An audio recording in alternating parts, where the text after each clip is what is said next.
wasiirka maaliyadda Soomaaliya oo lugaha la galay fadeexad hor leh kadib mashruuc uu maanta shaaciyay kaas oo wax loogu qabanayo magaalada caasimadda ee Muqdisho.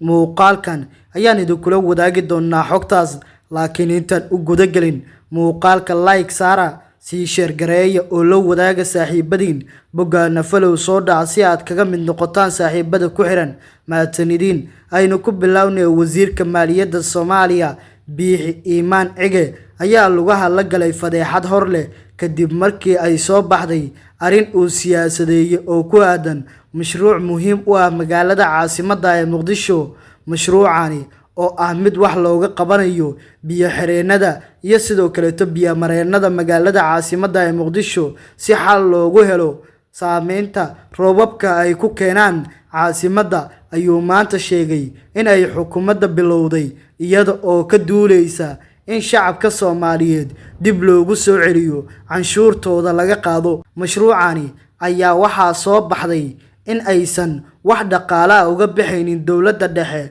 oo uu yahay mashruuc deeq ah oo wax looga qabanayo arrintaasi, isla markaana lacagtooda ay bixinayso Bangiga Adduunka, sida uu shaaciyay agaasimaha guud ee waaxda qorsheynta gobolka Banaadir. Agaasime Cabduqaadir Muxudiin Axmed Dalxa ayaa hadalka wasiirka ku tilmaamay mid lagu marin habaabinayo shacabka, isla markaana aysan jirin lacag caymin ah oo dowladda dhexe ay bixinayso oo ku aadan mashruuca, uuna yahay deeq Bangiga Adduunka ka timid. Wasiirka maaliyadda oo tan iyo markii uu ku dhawaaqay in la soo rogay canshuur cusub oo iibka ah, taas oo dhan 5% lagana qaadayo lacagaha qofka uu ku diro AVC Plus-ka,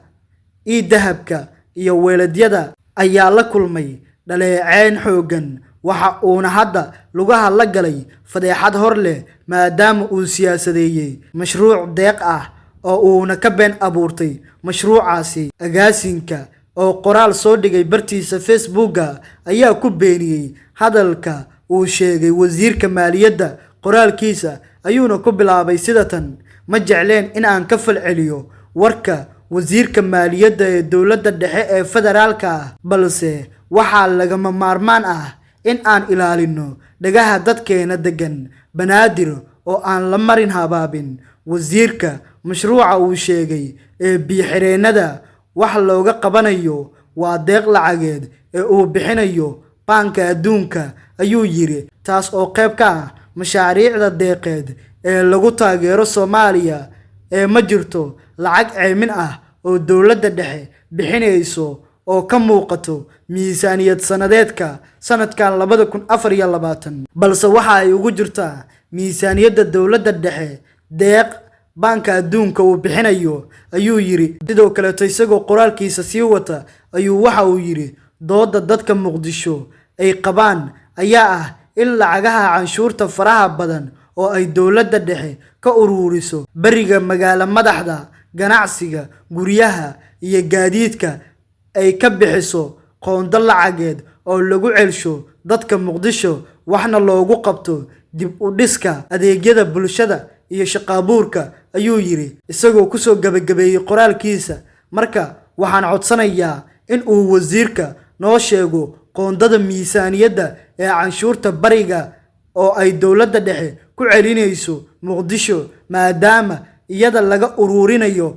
oo aysan jirin magaalo kaleeto oo Soomaaliya ah oo ay dowladda dhexe canshuur ka ururiso markii laga soo tago magaalada Muqdisho. Hadalka ayaana waxa uu abuuray falcelinno aad u baaxad weyn, iyadoo laga falceliyay isla markaana lagu amaanay hadalka uu soo jeediyay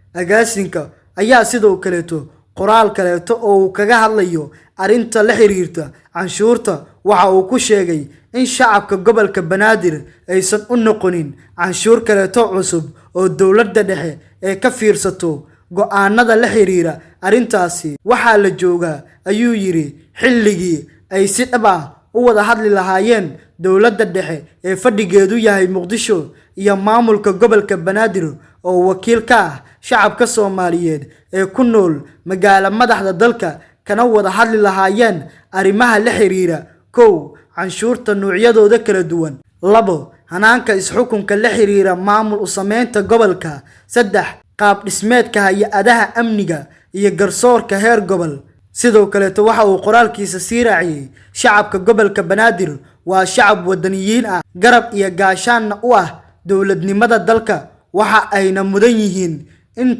turid iyo dhageysi lagana shaqeeyo meel marinta xuquuqdooda kala duwan sida adeeg bulsho, dhaqaale, siyaasad iyo xuquuqaha kale ee aadanaha loo sugay, ayuu yiri.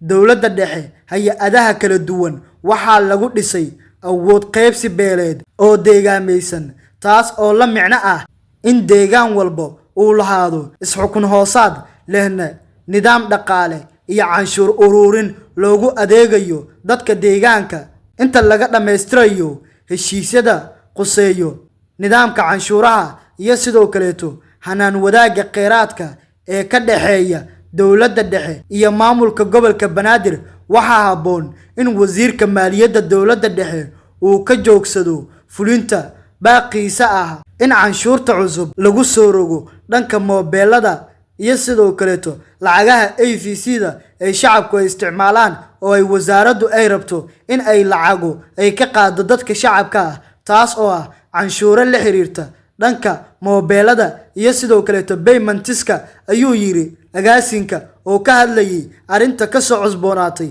wasaaradda maaliyadda ee Soomaaliya. daawade bal adiga maxay kula tahay arrintan?